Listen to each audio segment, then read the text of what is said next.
If you could have any superpower in the world, what would it be? What would the superpower be? Addison Hayes, Dynasty League Football. Man, what would your superpower be? Because I'll tell you what mine would be. Mine would be to be able to snap my fingers Thanos style and eliminate all one quarterback leagues. All one QB leagues are gone forever, and everybody has to play Superflex 2 QB. That's how it is. Well, you better snap me away with that too, because I don't want to live in that world. Not interested in it, huh? Addison Hayes, Dynasty League Football, joins us tonight. Addison, thanks for coming on, man. Appreciate it. Before we get started, let everybody know where they can find you.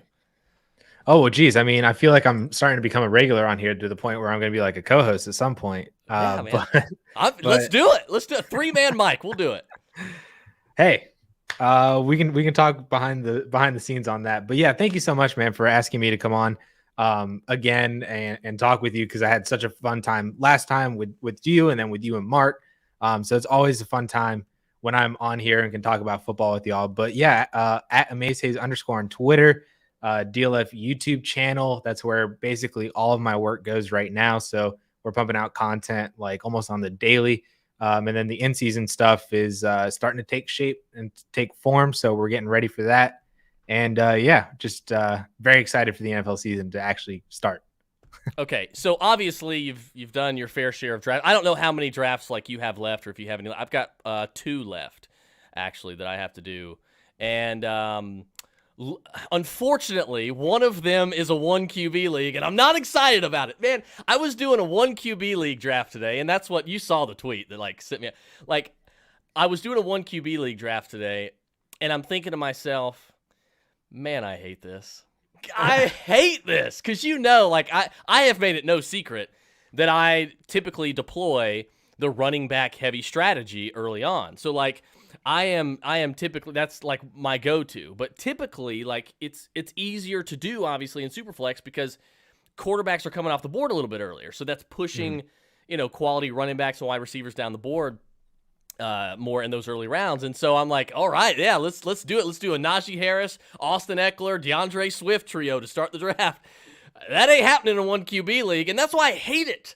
I hate them because it's always running backs are flying off the board, and by the time you get to the 3rd round, you're like, where do I go with this? It's like I feel like Will Smith at the what is it, the last scene of Fresh Prince. Like I'm just standing alone, and I'm like, okay, who do I draft now at running back? Like, what do I guess I have to go wide receiver.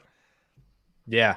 No, I mean, I don't feel that at all, especially for redraft. I'm not a super flex guy for redraft because I just feel like it's unnecessary. How? Okay. Well, I mean, I've had a whole issue with Superflex for a while now, for multiple years, in just the sense that we have deployed Superflex as a method of trying to make quarterbacks more valuable in fantasy football, right? Because, Patrick Mahomes, while he's the best quarterback in the NFL, arguably could be the best quarterback of all time by the time his career's done, is a 3rd, 4th round pick in 1 quarterback leagues. But nobody wants to do that because that value isn't worth it, because you can get a guy like Tom Brady, 5 or 6 rounds later, who does 90% of what Patrick Mahomes does. You could wait till all those other quarterbacks in the double-digit rounds and do all that. So the point of Superflex was to bump up those quarterbacks and make them more valuable. But my problem with that is that it is a false and not like the right way to go about fixing the quarterback position, because the true fix of the position is scoring. Is how they actually score. So so hold on. So you've got to be like a big 6 points per touchdown guy then. Like that's where I feel like we might be going with this, and I could get on board with that, because my whole thing. Well, I'll let you finish, but like I have like almost like a counterpoint for Superflex, but I feel like you're a big proponent of the 6 point per touchdown for QB scoring, which I'm fine with, like totally, because I understand like where you're coming from with that. Well, actually, I'd take it a step further. I created my own quarterback scoring that Scott Fishbowl has kind of emulated over the past 2 years, along with other work that Scott's done, James Coe, a bunch of other guys, and people who wanted to address the quarterback position scoring because it's really stale. And that is truly the problem with quarterback values, because every quarterback's throwing, 25, 30, 35 times a game. And at the end of the games weekly, that's not that huge of a difference. And I have a major problem with the rushing scoring as well for quarterbacks. I think we put way too much emphasis on that. And we need to more so reward the quarterbacks who can actually throw and reward the ones who can throw and run, like Kyler Murray. Patrick Mahomes has a nice rushing element as well, but they're primarily passers. So I'm 6 point per touchdowns, -4 for interceptions. I want points per completion. I want negative points per incompletion. I want negative points for sacks. My scoring also takes into account you lose points for sack yardage. So if you're like Deshaun Watson, who runs 20 yards behind the line of scrimmage and then takes a sack and you lose 20 yards, that's -2 points for you on top of a minus point for a sack. So you actually lost 3 points on that play. Whereas in normal scoring, nobody cares because sack yardage doesn't count for rushing yardage, and he didn't throw an interception or throw a touchdown. That's like a 0 point play in normal scoring. So that's my whole problem. And I think that Superflex, while has over the past couple of years and specifically this year, really put an emphasis on these top quarterbacks and made them valuable, I don't think that it's the right solution. It's like that GIF you always see where the guy puts on like that black Flex Seal tape on that hole in the water tank, and it just kind of stops it. Flex Seal. I love that guy. It's the Band-Aid, and we don't need a Band-Aid. We need a real actual solution in the fantasy industry, and I think that the scoring needs to be that solution. I can get on board with that. I don't know about the docking a quarterback points for an interception, because it's not always their fault. Like if it bounces off the hands of the receiver. Yeah, but it's a turnover, and that they were somewhat involved in that as well. And turnovers can be more detrimental to an NFL team, and they should be detrimental as such to fantasy, just to kind of try to make fantasy more like NFL and really penalize bad plays and really reward good plays. And that is kind of how it shakes out. And I love the Scott Fishbowl quarterback scoring as well. I don't know. Did you play last year? I did not, actually. So it was fantastic, because there are possibilities where your quarterback is so dreadfully bad that he loses you like 10, 15 points. Like he literally scores -10 points. Like Sam Darnold, the week where he was like seeing ghosts through 4 picks against the interceptions, that was like a -25 point week, because that's all he did. He threw like 4 picks, was sacked like 5 times, and threw like 100 yards, and that was it. So he lost like 25 points. So like that is, in my opinion, that's awesome. That's what I think what the fantasy industry needs. And then that allows you to also then maintain one quarterback. It also makes Superflex more interesting too, because now you have a legitimate choice between, do you flex a quarterback who could realistically score you negative points, or do you play that, running back 3 or wide receiver 3 instead?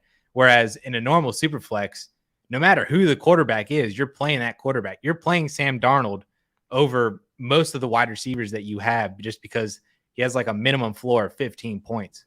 But in the different scoring in Scott Fishbowl scoring, he has that -20 point floor that makes it a legitimate choice. Yeah, that I can understand. I can understand that. So my whole thing is, and I'm not gonna, I can't poo-poo your idea too much. Like I don't mind that at all. I'm fine with that idea. I could get on, but my whole thing is like you got to remember, like my fantasy career started 16 years ago, and I'm like a freshman in high school, and I literally entered the fantasy world in a 16 team 2 quarterback league, not Superflex. I'm talking, we know Superflex is like a bona fide 2 QB league, but like an actual 2 QB, you had to start 2 quarterbacks in a 16 team league.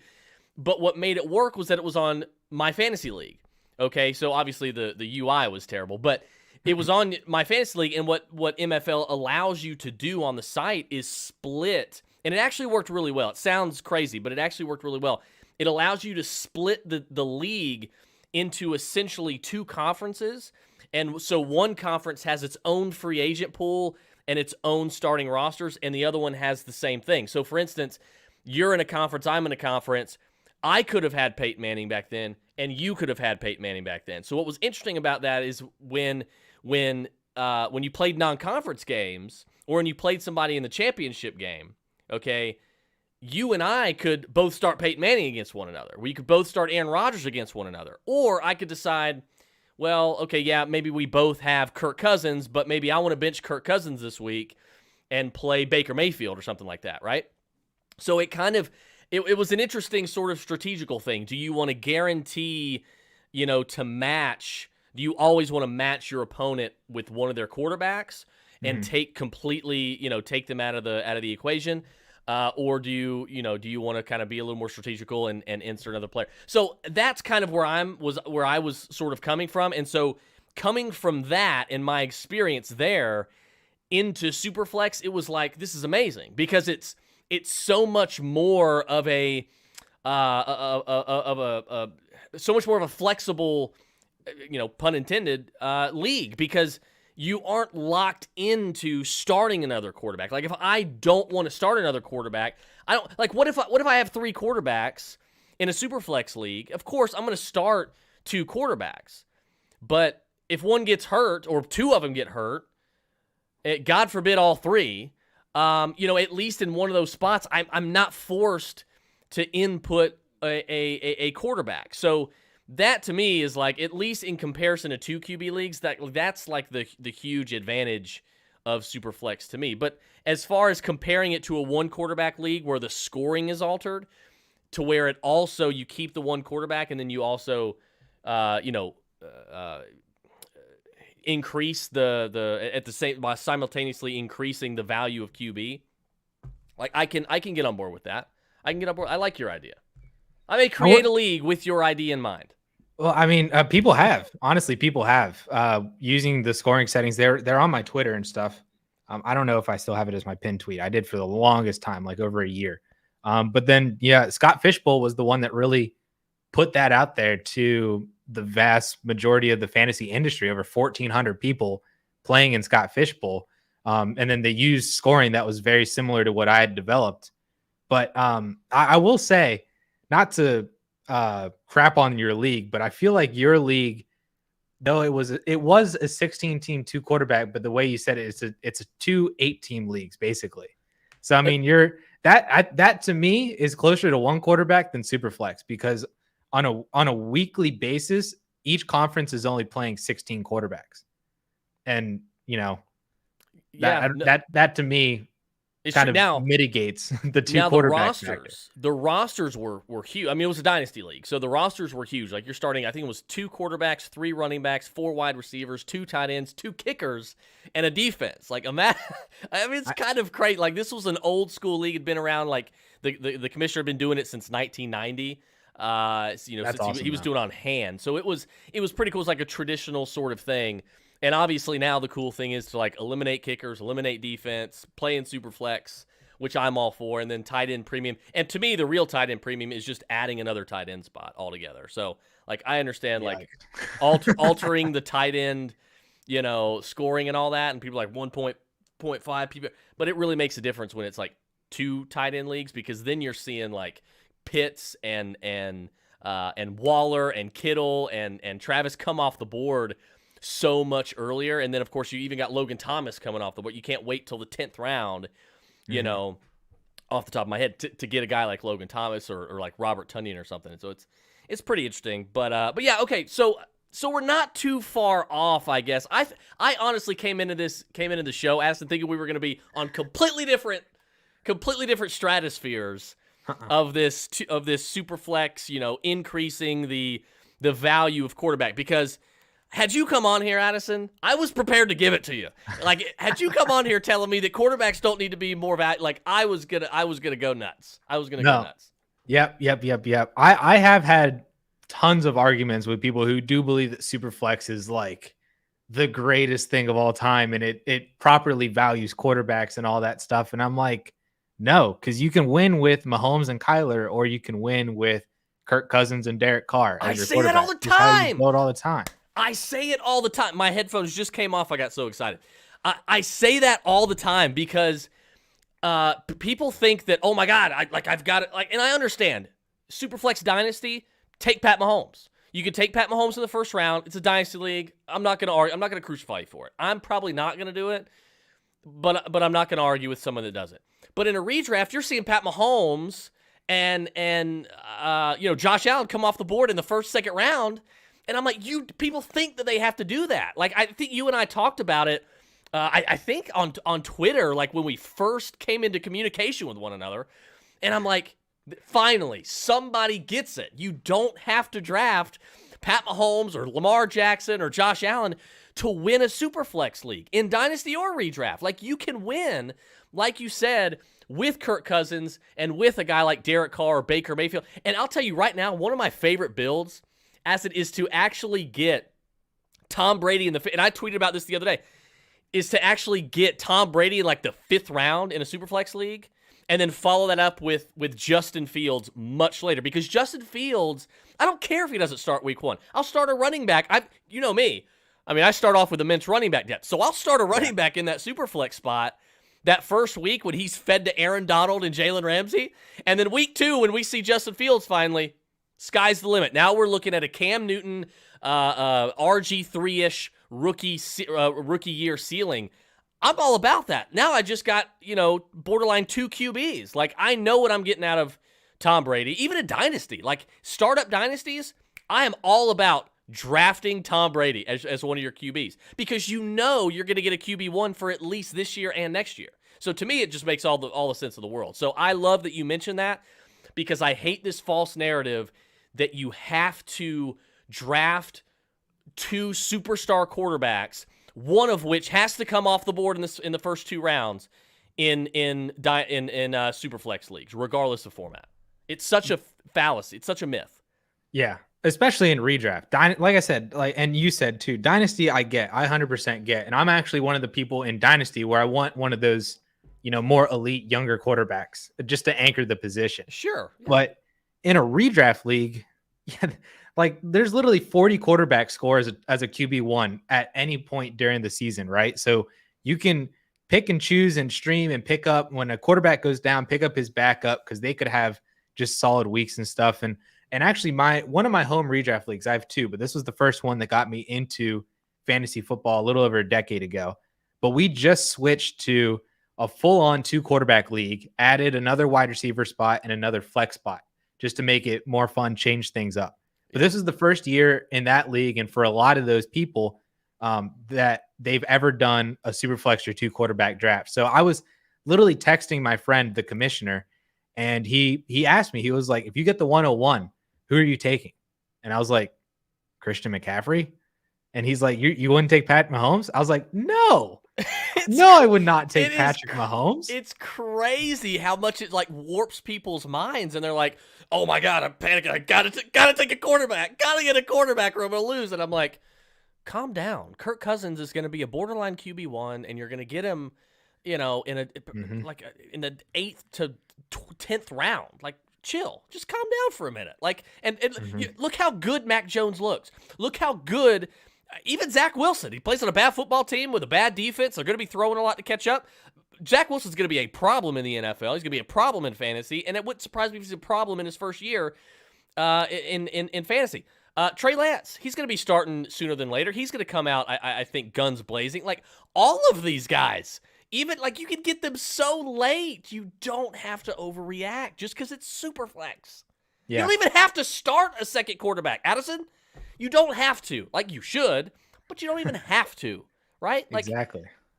I just... Yeah. We already drafted that one, and I took Kirk Cousins. I took Kirk Cousins in that. Well, he's my quarterback 1, Kirk Cousins. Dude, it's amazing because it's beautiful because what you can do... I love how this started, by the way. Like, we're like at opposite ends, and we're like, no, you shouldn't do this. And now all of a sudden we have come back together, just like we do on Kyle Pitts. I'm going to start just dropping Kyle Pitts randomly, like throughout our conversations, our interactions, and when we disagree, and just being like, okay, that's into the conversation, Kyle Pitts, and that way we can just come together and everything's fine at the end of the conversation. But that's one of my favorite things to do, because in Superflex, like I said, after the second round, I always let the board fall to me before. I don't go in with a 3, 4, 5, 6, 7 round strategy. It's stupid and it's ridiculous, and it's just a bad move. It's a bad process. But I go into every redraft. I'm like, 2 running backs, 2 workhorses right off the board. But I find myself, the board falls, and I'm able to take 3 high-end, high-ceiling workhorse running backs. So I'm like, okay, I'll do that. In the 4th round, I'm getting that tight end positional advantage. You know, the Kyle Pitts, the Darren Waller, all that. Travis Kelce's usually off the board by then. But and then at quarterback, I'm able to get Brady in the 5th round, and I still don't have my first wide receiver. But then lo and behold, Adam Thielen falls to me as my QB1, and then I'm able to get Kirk Cousins later on as a QB2. Boom, I've got the stack. You know what I mean? Like, and you are on, I think, the episode that we did a couple weeks ago about how important fantasy stacks are. I don't know if it was that episode, but I think we discussed stacks the last time you were on here. And so I'm able to get that stack, and it's just like, it's amazing. It's one of my favorite builds in redraft this year. So like, yes, listen, folks, if you have drafts coming up in Superflex or two, like, you don't have to panic, and you don't have to have both your quarterbacks off the board by round 6. It's completely a myth. Yeah. I think the best advice, if you're somebody who's new to Superflex or 2 quarterback for redraft leagues, and you're like, well, when should I grab a quarterback, right? Should I grab a quarterback in the 3rd round? Like, putting that round number on it, don't do that. And because the difference is that every draft, every league is different, right? So yes, you could have one league that drafts Mahomes, Josh Allen, Kyler Murray, Dak Prescott, and Lamar Jackson. They're all first rounders. You could have another league that Mahomes is an early 2nd, Josh Allen is late 2nd, Dak is in the 3rd. You know, it varies based on how your league values those quarterbacks. So my recommendation, and I'm sure you'd probably say the same thing, is instead look at quarterback ranges, like where you are within the position, right? So 100%. Let the first 7, 8 quarterbacks go, and then see where you're at. See where you need to look at maybe Tom Brady, maybe Kirk Cousins. Identify the quarterbacks that you want later in your draft, and then pick and choose based on how your draft is actually going, where you need to be. Because, you know, if you say, I'm taking Tom Brady in the 3rd round, but then the 3rd round comes around and the best quarterback available is Lamar Jackson, but then you take Tom Brady, you know, that made 0 sense. You didn't need to do either one of those things, draft Lamar Jackson or Tom Brady. And it may not even be a better quarterback. So maybe it's a running back or a high-end wide receiver that for whatever reason unexplainably fell. That's why I tell people, let the board fall to you. It's fine, because you can typically forecast what's going to happen in the first 2 rounds for the most part. Like, there's not really going to be too many surprising things that happen in the first 2 rounds. But after that, all bets are off. Like, if you try to pigeonhole yourself and go in with, okay, first 4, 5, 6 rounds, this is what I'm going to do, that's a problem. That is bad process.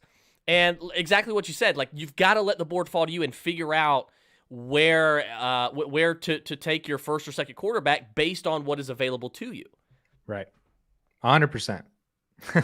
And another good place to get this kind of information is the Roto Bros Fantasy Advice Lounge. You could go to patreon.com/Roto Bros. You see it scrolling across the bottom there, guys. It really is the coolest hidden gem in all of fantasy. Addison's a part of it. Addison jumps in. He's a busy guy, but he jumps in every once in a while. He's a part of it. Go to patreon.com/Roto Bros. There's 2 tiers, silver, gold, $2, $5.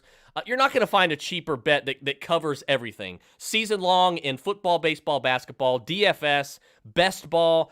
Look, if you want to win some money, we've got the DFS channel. It is a high IQ community in all of these channels, and you're absolutely going to love it. You're going to learn a lot of tips, a lot of strategy, and you're going to be better off for it. You're going to become not only a better player, but you'll become a smarter player as well, which will make you, in turn, a better player. So if you want to learn about some of these strategical advantages that you can gain, you can also check out, again, the Roto Bros Fantasy Advice Lounge, patreon.com/Roto Bros. The best part is you get 2 months free. Everybody gets 2 months free to start. It's half the season. You get 2 months free of some of the best advice in the entire industry. So definitely check that out, guys. Okay, Addison, This week has been pretty much a week. We were 3 days into the week, right? A week. And like, we have been just flooded with this, with big news. And obviously the biggest thing came out of this week was Travis Etienne. Okay. Let me ask you, are you like typically a hero or zero drafter? Are you one of those guys? I mean, it's well documented that I am not, and I am vehemently against that strategy. But are you a hero or zero running back guy? And how many shares, if you are, how many shares of ETN did you have that are now dust? Redraft wise, no. I am early running back 2, 3 in the first round, and then I'll wait because I already have the depth and I can grab later round guys after I fill out my wide receivers and such. Dynasty, I'm kind of the same way as well. So just based on my strategy, I didn't find myself with, I don't have any Travis Etienne, but I don't really have Myles Gaskin, even though I love Myles Gaskin. All of those mid-round running backs, I don't have like any of, just because my strategy is just like yours, running back, maybe grab a tight end, maybe grab another running back, fill out the wide receivers in those mid rounds, and you're good to go. And then just fill out the rest of your depth. So I actually wasn't affected at all by the unfortunate news of Travis Etienne. But that being said, I didn't benefit at all from having James Robinson. So yeah, no, I didn't either. I didn't either. The Travis injury affected me, I think, in like one redraft league, where things just kind of got a little wonky in the first 3-4 rounds, so I wasn't able to do my typical strategy. But and I picked a little earlier than I typically do. But yeah, it didn't really affect me either. But I feel like if you are one of those hero zero guys drafting running backs in like the quote dead zone, it probably hits you pretty hard if that's a strategy that you deploy constantly. And so that's why I constantly tell people, and that's why I go into redrafts with a simple strategy, and that is I want positional advantages. At number 1, the most important position in fantasy, running back. Number 2, I want a positional advantage at the position that has the sharpest drop off after the least amount of top tier guys, tight end. After Travis, after Darren, and you and I agree, after Pitts, it's sharp. Like Hawkinson, I think there's an argument to be made based on volume this year. I don't think that argument can any longer be made for George Kittle. So I think it's like those 4, and then it's Kittle, and then the rest of everybody else. He's down there with the rest of, Logan Thomas and Robert Tonyan and guys like that.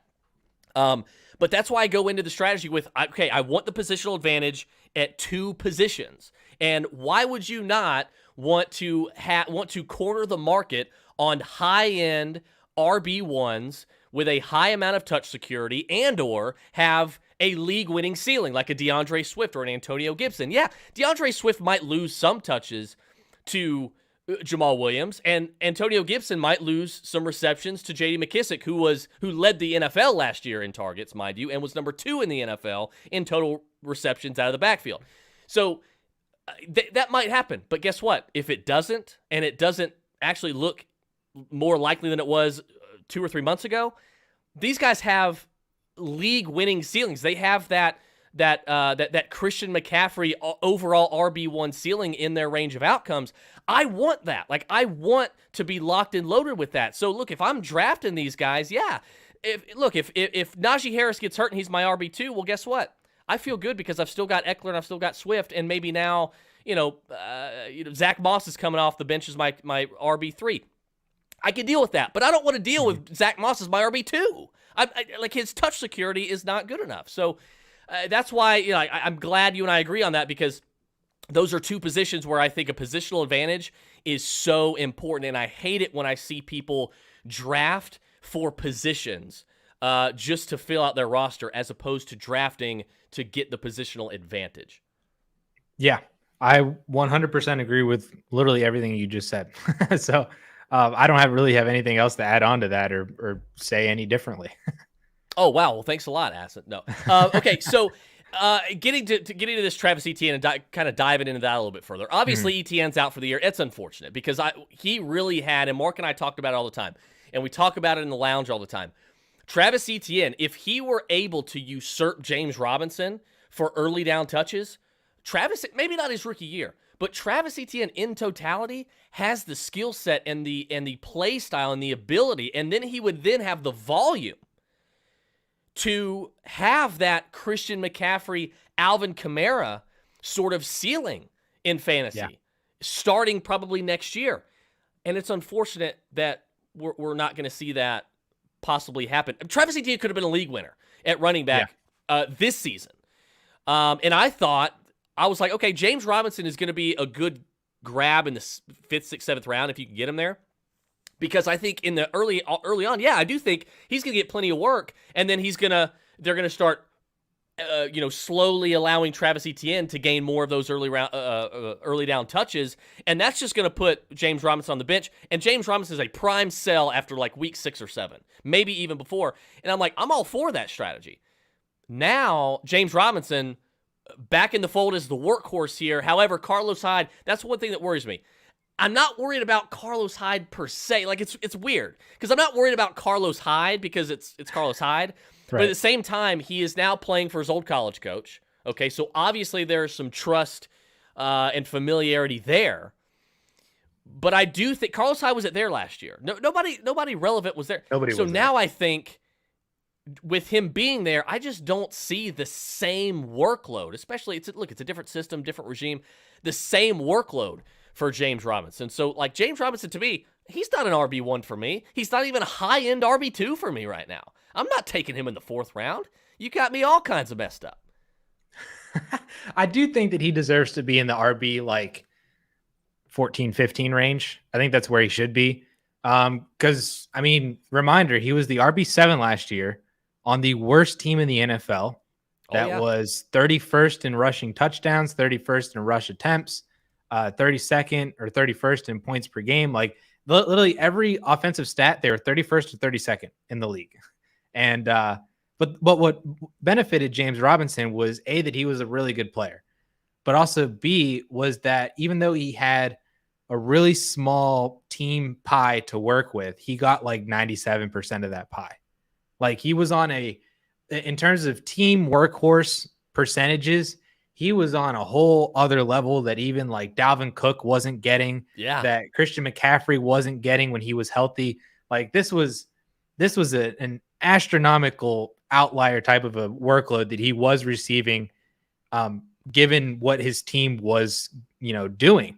So there's that. And I do agree that Carlos Hyde can come in and maybe take like 20%, which is like 15% more away from James Robinson than what he had last year.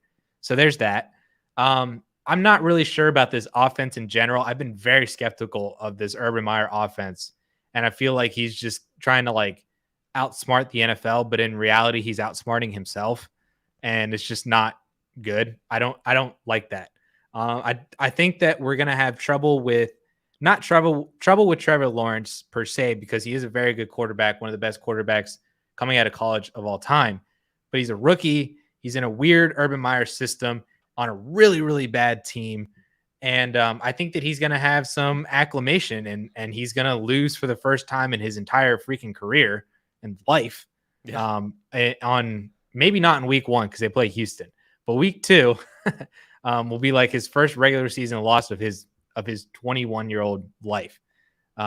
So I think that there's hurdles for James Robinson that he didn't have last year, but I don't think that doesn't make him a solid RB2 that you might have benefited from if you already drafted and you had him. Congrats on your free RB2.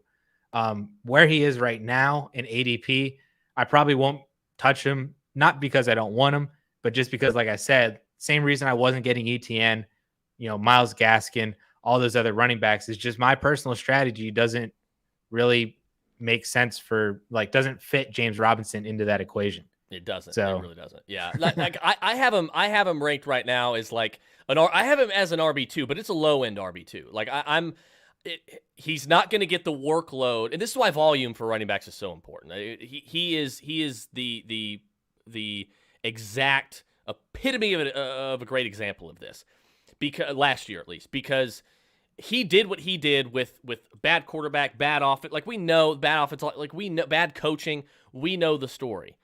And he did it because of the immense amount of volume. So that's when people tell me, oh, I'm staying away from Najee Harris because the offensive line. Well, first of all, Najee Harris has got two things going for him. Number one, he's on a good team, on a good offense, with a good quarterback, with good coaching. Yeah, the offensive line isn't, the Colts or the Browns, but it should be at least a little bit better than it was last year. He's going to get the volume, and not even the Jaguars had the plethora of four legitimate weapons, and I'm including Pat Freiermuth in that as well. Four legitimate weapons in the receiving game to keep defenses honest and out of the box. Like, defenses, obviously, they knew what was going on with Jacksonville last year. They still weren't able to stop James Robinson for the most part, and they still gave him that amount of work. So, like, that's kind of why I kind of shy off from these Najee, deflectors. But yeah, like, that's why running back volume is so important. But look, he's not going to get that this year. He's got a better quarterback. I do think they're going to be throwing the ball a bit more, and I do think Carlos Hyde's going to be involved a bit more. And I don't think everybody needs to run out to the waiver wire and add Carlos Hyde. I don't think that's a solution for you in redraft or dynasty. I think if guys like Kadri Allison are available, or Ty Johnson are available, Ramondre Stevenson, who we're going to get to in a few minutes, if they're available, then yeah, like, those are guys that I'm taking over, Carlos Hyde every single time, because we even know if James Robinson gets hurt, what's 29-year-old Carlos Hyde gonna? He ain't moving the meter. He's not 31. winning you a championship. Yeah, he's he not turns winning you a 31 at the end championship. of September. Yeah, honestly, the handcuff to James Robinson is Laviska Shenault. Like, okay, you and I, if you have gone off the beaten path from me with Laviska Shenault, I'm going to be highly disappointed, because you and I were on the same wagon about a month ago where Laviska Shenault was one of the most overrated, overhyped players in fantasy. You cannot. Yeah. Please tell me you are not buying this LSJ stuff again. No. I'm not buying into it. I'm just saying that if James Robinson were to, like, tear his ACL in week 1, I would guarantee you that we see Laviska Shenault lining up outside a lot, or lining up in the backfield a lot more. Okay, I can agree with that. I can agree with that. That's why I said, like, the handcuff would be Laviska Shenault, because they would put him more in the backfield because he is like a running back playing wide receiver, and they just have Chark and Marvin Jones and whoever else is their slot wide receiver. I don't even know who their wide receiver 3 is. Marvin Jones. 4, I guess. Marvin Jones. Well, it's Laviska Shenault technically. My buddy Kevin will get mad at me if I say Marvin Jones is wide receiver 1. He thinks Marvin. Okay, now you've lost me. I'm curious now. Do you know who their wide receiver 4 is? Because it's not D.D. Westbrook. He's on the Vikings. I'll tell you. I can tell you right now. And it's not Chris Conley. Colin Johnson and Philip Dorsett. Yeah, Colin Johnson, who should be sent to he should be transitioned to tight end, by the way. Yeah. I've been on that wagon for a while. Like, get him at tight end. You need a tight end, you need a mismatch there. I think it works. But yeah, no, like, again, I have him as an RB2, and obviously because he is the guy now, and I don't think the only reason I have him there is because I don't like Carlos Hyde. And I don't think Carlos Hyde's going to be a huge problem, but I do think Carlos Hyde is going to be a big enough problem to where it keeps James Robinson out of that top 15, out of that RB1 discussion. And look, he's still on a bad football team. If James Robinson was, if this was happening on the Chiefs, we're having a different discussion, right? But I don't necessarily think he's going to get the receiving work that he was previously as well. So this was not the only, obviously, running back news that we've had. Yesterday morning, we get the news that, or was it this? It was this morning. Sony Michel has been traded to the Rams. So everybody, I feel like everybody was like, at least on my Twitter feed, everybody's talking about, oh my God, Sony Michel, Darrell Henderson. It's a problem for Darrell Henderson. Got to go add Sony Michel, and I'm like, Ramondre Stevenson is the main beneficiary. Ramondre Stevenson, go at him. Like, that is the guy I think people need to focus on here, because look, there is no bigger Damian Harris fan. A lot of people that have been following me the last 2 or 3 years, there's no bigger Damian Harris fan outside of Alabama and the Northeast, okay, than I. But Ramondre Stevenson, I think, is going to be a problem for Damian Harris's value. And look, I think a lot of people are trying to like celebrate. Oh my God, Sony Michel's gone. Like, free Damian Harris. I don't think he's free just yet, man. I mean, I understand why you are so high on Ramondre Stevenson because he was the reason that Trey Sermon had to transfer out of Oklahoma. All right. I knew that was going. Now, just so you know, Trey Sermon outplayed him when he had departed and went to Ohio State, and he had a better backfield mate than Ramondre Stevenson had at Oklahoma. So I don't want to hear it. Continue. I had to. Ramondre Stevenson is going to be the guy that everybody picks up, I think. And also the fact that he scored like 17 touchdowns in the preseason already in the first 2 games. Right. But I mean, I don't really see the path because I think Ramondre Stevenson is just a 2-down guy. And I think that's also what Damian Harris is too. And neither one of them are going to be out there on pass catching downs. That's obviously James White's territory. I agree. Yep. So, and I do believe that Damian Harris is a lot better than Ramondre Stevenson, especially at this point too. And we saw it at the end of the year last year when Damian Harris really started to get going in the Patriots offense.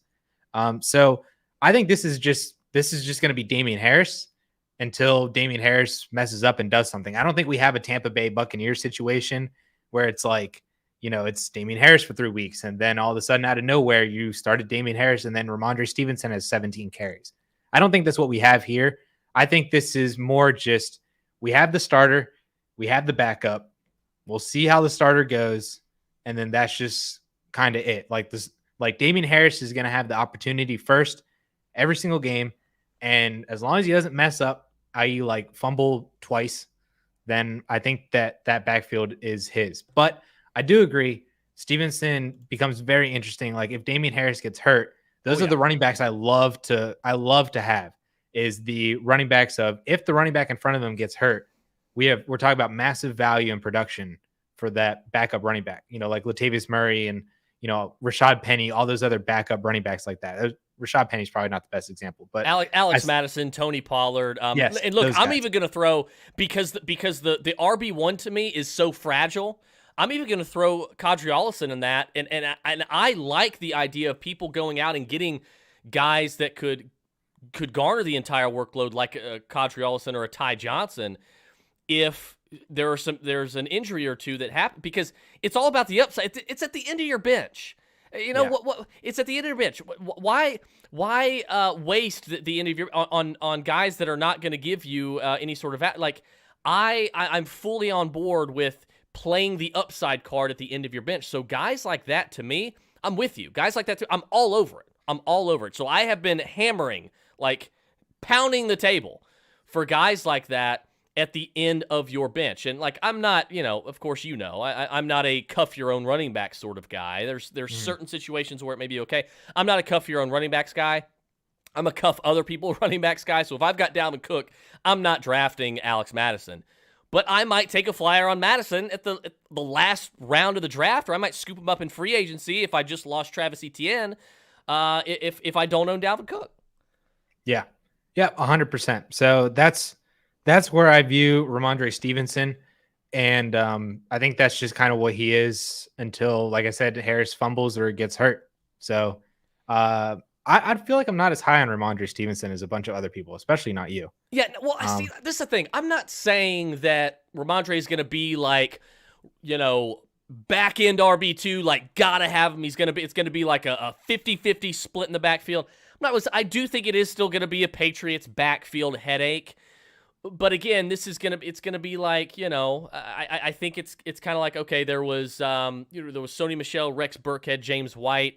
And I think that's kind of how it's going to be. There's going to be weeks where, Ramondre is vulturing 2 touchdowns on the goal line from Damian Harris. And I think they traded Sony Michel. As good as Sony Michel hasn't even looked any better since than he has this preseason. He hasn't looked that good since his senior season at UGA. So, like, as good as Sony Michel looked, he seems like he's got some juice back now, as strange as that seems. As good as he's looked, they still opted to trade him because Ramondre Stevenson looked so good and was playing so well. So I do think that Bill's kind of like, okay, we're safe here. We've got a guy that we can rely on, and I can still do the same thing. I don't have to give Damian Harris this 60, 70% of the workload. I can still do my normal, I can still have my normal MO, you know, as far as running backs are concerned. So I do think it's going to be sort of a headache. And obviously, the Sony effect has been, the Sony James White effect has been baked into Damian's ADP. I think the Ramondre effect is actually worse because I think Ramondre at this point is even better than Sony Michel. I think that's worse for Damian Harris. I don't have Damian Harris in my top 25. And it's not just because of Ramondre Stevenson. I didn't have him prior to the trade.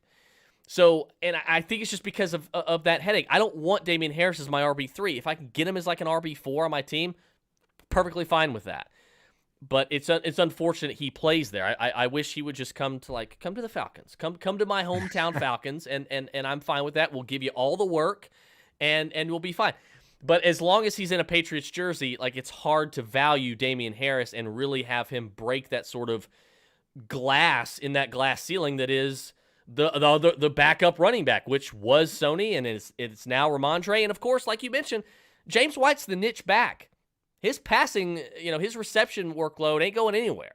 He's still going to remain that guy as long as he's effective in that area. So, I think Stevenson is a fine add if you have some deep benches. If you have a 5-6 man bench, you probably don't want to add Ramondre Stevenson. But if you have a 10, 12 or more bench, for whatever reason in redraft, yeah, I think that's you could do a lot worse than that because, like you said, Damian Harris goes down. It's Ramondre and James White. I don't think you're going to have a 3-back rotation at that point. No, yeah, and I will say the only argument that I have, the counterpoint to your Patriots backfield headache is, if you want to say that Ramondre Stevenson now comes in and kind of plays Rex Burkhead, I don't think Stevenson is Burkhead. Burkhead was extremely versatile. He was a very good pass blocker. He was very good running the ball. He was very good out of the backfield. And even when Sony Michel, if you want to say that Damian Harris has Sony Michel's volume and workload from the past couple of years, Sony Michel had over 200 carries his rookie year, almost 250 carries in 2019. Last year had a pretty solid volume as well. In 9 games, he had, 80 rush attempts in 6 games started, 9 games total played. So that all just is kind of there. And then James White's the niche. And I think that, Ramondre Stevenson is more of the direct backup rather than a versatile third starter that they have. That's just how I think I view it. So I do trust Damian Harris as a 225 carry type of running back. He's not going to be a pass catcher. That's really his problem with his upside, is that he's just going to be like, every single week he's going to have 14, 15 carries for 60, 70 yards, maybe 80 or 90 yards in a couple of really high efficient games. And that's going to be your value. Unless he scores a touchdown, then he's getting you 14, 15 points. That's just kind of where Damian Harris lies, and it sucks.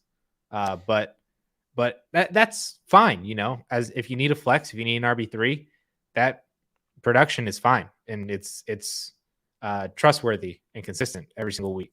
Okay, what's not going to be trustworthy and consistent every single week is going to be Darrell Henderson. Let's just can we get that off our chests immediately here? Because look, let's rewind, okay, to April, May. All right. I had numerous battles with Mark and in the fantasy lounge with other people. Why is Cam Akers a second-round pick? Why is he even going in the first round in some leagues? I always thought Darrell Henderson, and it's kind of ironic, I always thought Darrell Henderson was going to be more involved than everybody sort of portrayed. And now that there is no Cam Akers in the picture, I was like, well, I still think this is going to be a committee. I think Xavier Jones is going to get a lot of run here. And I had a lot of, Xavier Jones when the Cam Akers news broke. Now Sony Michel is in the mix, and this is probably worse than it was previously for Darrell Henderson. And again, it's kind of the Carlos Hyde effect for James Robinson. it's not. I'm about as worried or confident in Sony Michel as I am with Carlos Hyde. Probably a little more with Sony, but it's kind of like the same thing because I don't think it's going to affect him that much, but I think it's worse than what it was previously. So there is a world, Addison, where Sony Michel is installed as the goal line back. And number one, I don't think this was ever going to be. I don't think the plan was ever to have Darrell Henderson as the workhorse running back. And I understand there was an argument previously, last night until last night, there was an argument for Darrell Henderson to maybe be top 15. Was it top 15 for me? I believe I had him as at like RB 20. I think I was much lower than everybody else, and now I'm even significantly more lower than everybody else. I don't even have my top 25 right now, and I think that is deservingly so. I don't think this is a good thing at all. I think they went out and I know it was cheap. They went out and acquired him for a reason. They don't trust him to stay healthy, but then again, why did they trade for a running back you can't trust to stay healthy either? This to me is bad. This is bad. And if you are somebody who was like, Darrell Henderson top 15, you got to have him. Now I don't think you are going to be thrilled with the output that you're going to get from him if he's your RB2 or RB3. You know what I'm thrilled about? The dip in value that we're going to have for Darrell Henderson. Okay. The same exact thing that we talked about with Myles Gaskin. Everybody hated Myles Gaskin because Malcolm Brown had 9 carries for 8 yards. His ADP dropped 2 rounds, and that was fantastic because you know what? The talent wins out. Myles Gaskin won out in that backfield immediately. Week 2, immediately we saw, 14 touches for 2 touchdowns, 80 total yards. Love to see it. So this is going to be the same exact thing with Darrell Henderson, in my opinion, because Sony Michel is there. I think this is more of a detriment to if you had hope for Xavier Jones or Jake Funk. I think that's way more detrimental to those two's value than it is Darrell Henderson. Darrell Henderson can still be a very solid RB2 for you. I was one of those top 15 Darrell Henderson guys. I saw the upside.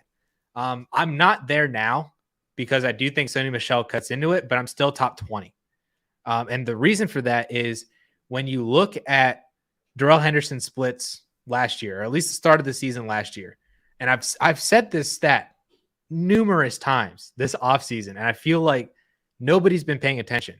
But from week 2 through week 7, Darrell Henderson had 3 RB1 weeks and 2 other top 30 weeks in that stretch from week 2 to week 7 last year.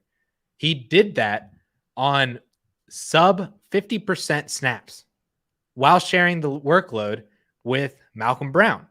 So in those weeks from week 2 through 7, Cam Akers was hurt, so he was out of the backfield at the time. So this was a 2-headed monster between Henderson and Malcolm Brown. So over those weeks, Darrell Henderson averaged 14 carries per game, almost 70 rushing yards, and half a touchdown, while still getting 2 targets and 1.5 receptions and 20 yards. So he added that in the receiving game. Malcolm Brown over that same stretch averaged 8 rush attempts for 32 yards and 0.2 touchdowns, and then still averaged basically the same amount in the receiving game as Darrell Henderson did. So you can see that they had, 14 carries for Darrell Henderson, 8 to 9 carries for Malcolm Brown.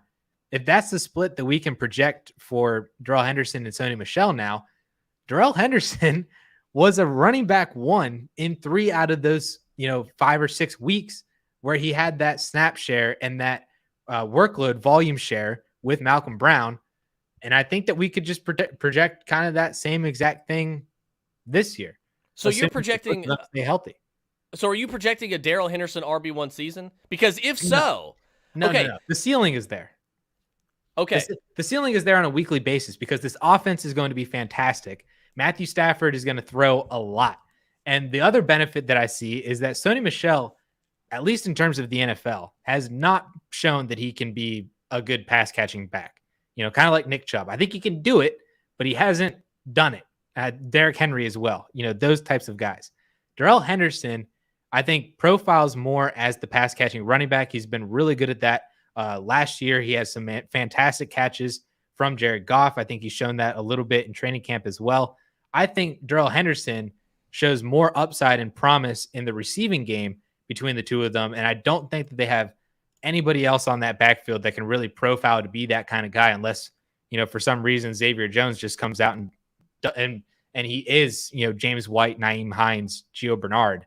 I don't think that's what Xavier Jones is. I think it's a possibility. I'm not saying, look, I say all the time, I do like the whole range of outcomes thing. I understand it, and I work based off of it. But I don't, just because it's in somebody's range of outcome, that's not enough for me. I want to know what the odds of the best possible outcome for that player are, for that range of outcome, that highest range of outcomes coming to fruition.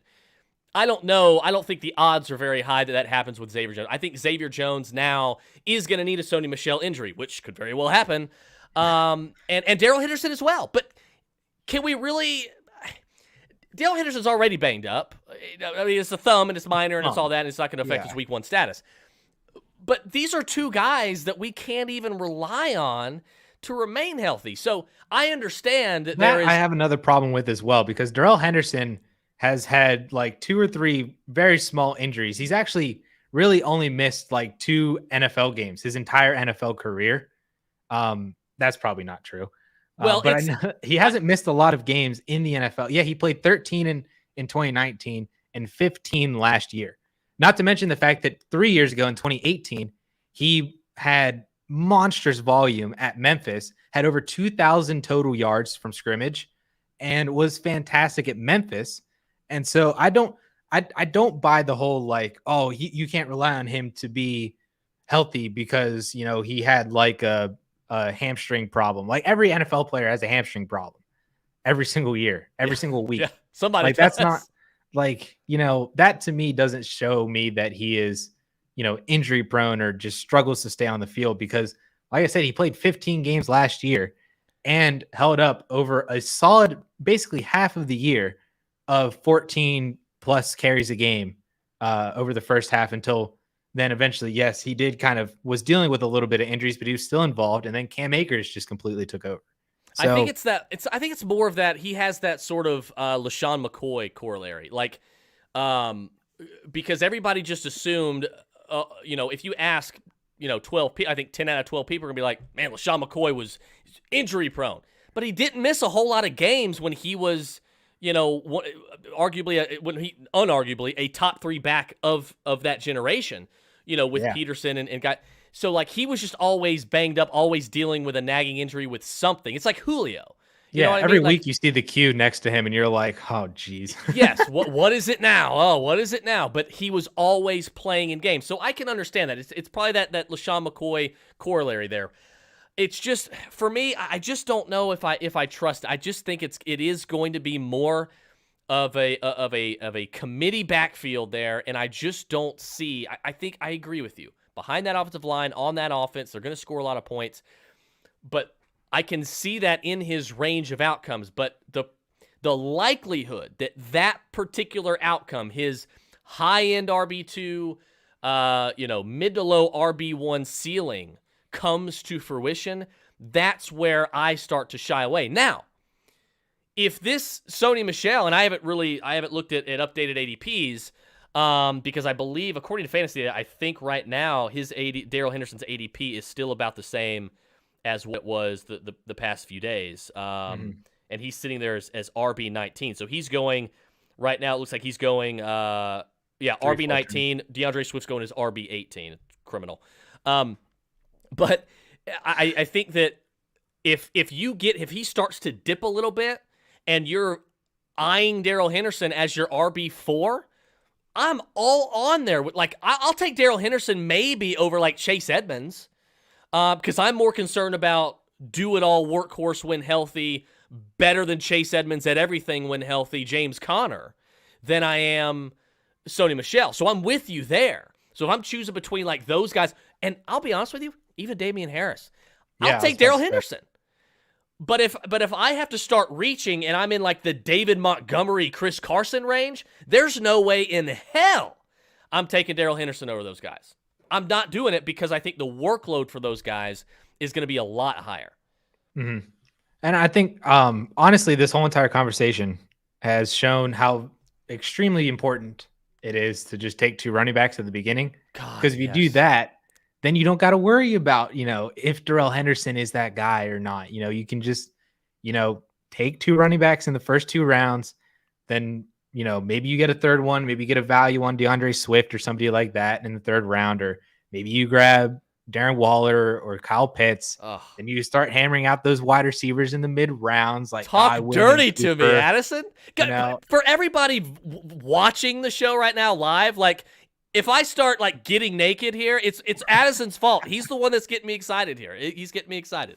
That's the strat, because if you do that, you're never in a position to draft one of those mid round running backs anyway. So then you don't even got to worry about them, and then you can wait. And, you can grab guys like. Honestly, I think that there's probably a really good chance that a guy like A.J. Dillon or Ronald Jones does almost kind of the same thing as what we're projecting like Myles Gaskin and Javonte Williams and Darrell Henderson to do, but they're like 3 rounds cheaper. So, that just wait on those running backs. Don't draft them in the dead zone. And Darrell Henderson is part of that dead zone. So you don't even got to worry about it if you just follow our strategy. Exactly. We should write a draft guide. Let's write a draft guide, Addison. It's literally just going to be 1 page. It's going to be draft 2 running backs, so then you don't have to worry about all these other running backs. Exactly. It'll be a 4-round draft strategy. Take 3 running backs, take the positional advantage tight end, and let the rest of the draft fall to you. Yeah. It's just, yeah. I love it. I absolutely love it. So I'm glad we're kind of on the same page in that you have a better you have a more positive outlook for Darrell Henderson in totality, I think. Yes. Sort of regardless. I'm a little obviously more pessimistic about that because I still think right now, like if he stays like in this range, I think I'm going to take Josh Jacobs over him. I'm going to take Miles Sanders over him, Myles Gaskin, James Robinson. I'll take those guys. Javonte Williams. Dear God, Javonte Williams. Like, don't get me started on Javonte Williams. I'll take those guys over Darrell Henderson. Surely I'm not being obtuse, right? No, I'm with you on that one. I bet you he falls around a round and a half at least. I'm in the middle of a bunch of best ball drafts right now, and I'm at the point in at least the handful that I'm in that where people already took Darrell Henderson in like the 3rd round. Oh God! I was like, yikes. Well, but I will say it seems like in best ball. What's this wide receiver craze? Like everybody's going like 6 straight wide receivers, and I'm like, oh yeah, because wide receivers are awesome in best ball. That's the strats. That's the strats. But I will say I saw somebody took Sony Michel in the 6th round in my best ball. Like I'm literally, they must have been on the clock when the news hit, and they were like Sony Michel in the 6th round. And then I took TJ Hawkinson right after him. Gotta love it. You love to see it. Sounds like we need to recruit for the Roto Bros fantasy. That's what that guy needs. He needs the Roto Bros fantasy advice lounge. That's what he needs. Yeah. But yeah, that's where we're at. I will say, I'm looking at the live comments because we have people in here. Seth asked, he said he traded Darrell Henderson and Devonta Smith for J.K. Dobbins in a 10-man league. I'm all about that. You're all about that? Yes. Yeah, I can get on board with that. I don't hate it at all. I like J.K. Dobbins significantly more than I like Darrell Henderson this year. Now, it's make no bones about it. Like, Devonta Smith, to me, he's going to be a league winner. Like, I think one of my favorite stacks in all of fantasy this year is Jalen Hurts, Devonta Smith, because I think by the end of the season, Devonta Smith is going to win some people some championships, win you a lot of playoff games. Like, I'm all about Devonta Smith. But look, I'm not excited about Gus Edwards, trust me. And I think that kind of caps J.K. Dobbins. But I'll take the upside of J.K. Dobbins over Darrell Henderson and Devonta Smith. I don't think it's like a blowout, J.K. Dobbins guy won the trade, but I don't hate it. I'm on board with it because J.K. Dobbins is valued a lot more in people's minds, so then you can trade J.K. Dobbins. That is true. This is where like you take Darrell Henderson and Devonta Smith and you turned 90 cents into $1, and then you're like, all right, now I got $1. Yeah, And you it's can like trade that that guy. for something better. You remember just years ago? This was over Paperclip to a house kind of thing. Paperclip to a house kind of thing. Let's do it. Paperclip to a house. You could do that. Like snowball these guys. It's possible. It's hard, but it's possible.